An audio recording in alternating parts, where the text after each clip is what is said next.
ہمیشہ کے لیے کچھ بھی نہیں ہوتا۔ اپنے آپ کو دباؤ کا شکار نہ بنائیں، چاہے کچھ بھی ہو، حالات چاہے کتنے ہی برے کیوں نہ ہو، ایک نہ ایک دن ضرور بدلیں گے۔ جس معاشرے میں خوف اور بھوک کا راج ہو، وہاں کے لوگ سوچنے کی قوت سے محروم ہو جاتے ہیں۔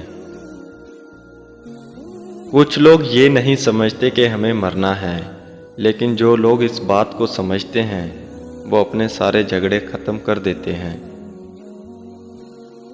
خواہشات کو جائز طریقے سے پورا کرنا انسان کے کردار کو ظاہر کرتا ہے۔ ضمیر سڑک پر لگی ہوئی ایک معمولی سائن بورڈ کی طرح ہے، جو راستے اور سمت تو صحیح بتاتا ہے پر اس پر چلنے کے لیے مجبور نہیں کرتا۔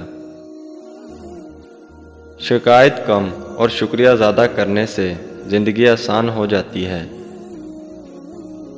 غیبت ایک ایسا زہر ہے جو اچھے بھلے آدمی کو ایک ہی منٹ میں کسی کی نظروں سے گرا دیتا ہے۔ اچھے بنو لیکن اتنے بھی اچھے نہ بنو کہ لوگ تمہیں برا بننے پر مجبور کر دیں۔ سب سے بڑا چور وہ ہے جو آپ کا قیمتی وقت ضائع کرتا ہے۔ جو سب سے زیادہ اپنی جہالت سے باخبر ہے، وہی سب سے زیادہ عقل مند ہے۔ حاسد انسان کبھی کسی کے فیصلوں پر یقین نہیں رکھتا۔ اپنا حق حاصل کرنے کے لیے طاقتور ہونا لازمی نہیں، بس غیرت مند ہونا ضروری ہے۔ اصلاح کے 100 الفاظ سے زیادہ تجربے کی ایک ٹھوکر انسان کو مضبوط بناتی ہے۔ ہمارے گناہوں کو ہمارے نیک اعمال سے زیادہ یاد کیا جاتا ہے۔ اپنوں سے اتنی شکایتیں مت کیا کریں، کہیں ایسا نہ ہو کہ شکایتوں کو دور کرتے کرتے ہم سے ہمارے اپنے ہی دور ہو جائیں۔ اگر کوئی شخص آپ کو بلا وجہ درد دے رہا ہے تو سمجھ جاؤ کہ یہ وہ تکلیف ہے جو آپ نے کبھی کسی کو پہنچائی تھی۔ غرور اور تکبر میں ڈوبے ہوئے انسان کو نہ تو خود کی غلطیاں دکھائی دیتی ہیں اور نہ ہی دوسروں کی اچھائیاں۔ سکون حاصل کرنے کے لیے اپنی سخت تربیت کریں۔ خوف اور بھوک انسان کے دشمن ہیں۔ خوف اور بھوک پیدا کرنے والا نظام انسانیت کا دشمن ہے۔ باشعور انسان وہ ہے جو اپنے آپ کو گزرے ہوئے کل سے بہتر بنائے۔ خواہشات کے پاؤں اگر چادر سے باہر نکل جائیں تو پھر سکون نصیب نہیں ہوتا۔ اگر کوئی آپ کی وجہ سے مسکرا رہا ہے تو آپ کو چاہیے آپ اس کے چہرے کی مسکراہٹ کو ہمیشہ کے لیے برقرار رکھیں۔ تنہائی کچھ لوگوں کو برباد کر دیتی ہے اور کچھ لوگوں کی کامیابی کا ذریعہ بن جاتی ہے۔ بات میں وزن پیدا کرنے کے لیے آواز کا اونچا ہونا ضروری نہیں، بلکہ آپ کی بات کا سچا ہونا ضروری ہے۔ گھر کا ایک لاپرواہ شخص پورے گھر کا سکون کو برباد کر دیتا ہے۔ ہر وہ چیز خسارہ ہے جس کی قیمت آپ کا ذہنی سکون ہے۔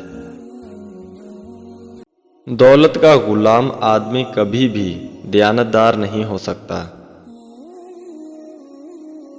دھوکہ کھانے والوں کو تو وقت کے ساتھ ساتھ سکون مل جاتا ہے، لیکن دھوکہ دینے والوں کو کبھی سکون نہیں ملتا۔ محبتیں پانے والے خوش قسمت نہیں ہوتے، بلکہ انہیں سنبھال کر رکھنے والے زیادہ خوش قسمت ہوتے ہیں۔ جو چیز آپ کی نہیں ہے اسے چھوڑ دیں، اسے چھوڑنا آپ کے لیے خوشی اور فائدے کا باعث بنے گا۔ خوش قسمت ہیں وہ لوگ جو اپنی باتوں کو سنتے ہیں اور ان پر عمل کرتے ہیں۔ لوگوں کو بیوقوف بنانا بہت آسان ہے، لیکن اسی بات پر ان کو قائل کرنا مشکل ہے کہ انہیں بیوقوف بنایا جا رہا ہے۔ سکون کے لیے ضروری ہے کہ آپ پہلے اپنے اندر سکون پیدا کریں۔ اگر آپ کے اندر ہی سکون نہ ہو تو چاہے باہر کتنا ہی سکون ہو، آپ پھر بھی بے سکون رہیں گے۔ غلطی ہمیشہ پہلی بار ہوتی ہے، دوسری بار جو ہو وہ غلطی نہیں بلکہ جان بوجھ کے کیا گیا ایک عمل ہے۔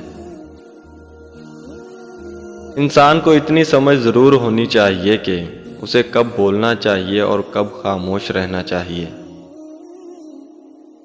اگر آپ سیکھنا چاہتے ہیں تو آپ کی ہر غلطی آپ کو سبق سکھاتی ہے۔ جس انسان کے ساتھ تم نفرت کرتے ہو اس کی دشمنی سے ہمیشہ خود کو محتاط رکھو۔ مضبوط انسان وہ ہے جو اپنی بری عادات پر فتح حاصل کرنا جانتا ہو۔ ناکام آدمی کی نصیحت بڑی اہم ہوتی ہے لیکن سنتا کوئی بھی نہیں۔ کامیاب آدمی کی فضولیت بھی لوگ غور سے سنتے ہیں کیونکہ دنیا نتائج دیکھتی ہیں، اسباب نہیں۔ جب انسان میں عاجزی پیدا ہو جاتی ہے تو وہ ایک چونٹی کو بھی بے جا نقصان پہنچانے سے ڈرتا ہے۔ مخلص رشتوں کو مجبوریوں میں کبھی بھی ضائع نہ کریں کیونکہ مجبوریاں تو وقت کے ساتھ ختم ہو جاتی ہیں لیکن رشتے دوبارہ نہیں جڑتے۔ زندگی میں کسی کو تکلیف نہ دیں۔ آج آپ طاقتور ہو سکتے ہیں لیکن ہمیشہ یاد رکھیں وقت آپ سے بھی زیادہ طاقتور ہے۔ اگر آپ کسی کی ہمت بڑھانا چاہتے ہیں تو اس کی تعریف کیا کریں۔ اپنی مشکلات کا لوگوں کے سامنے ذکر کرنا دراصل اپنی مشکلات کو مزید بڑھانا ہے۔ جنگ ایک خوفناک چیز ہے لیکن غلامی اس سے بھی بدتر ہے۔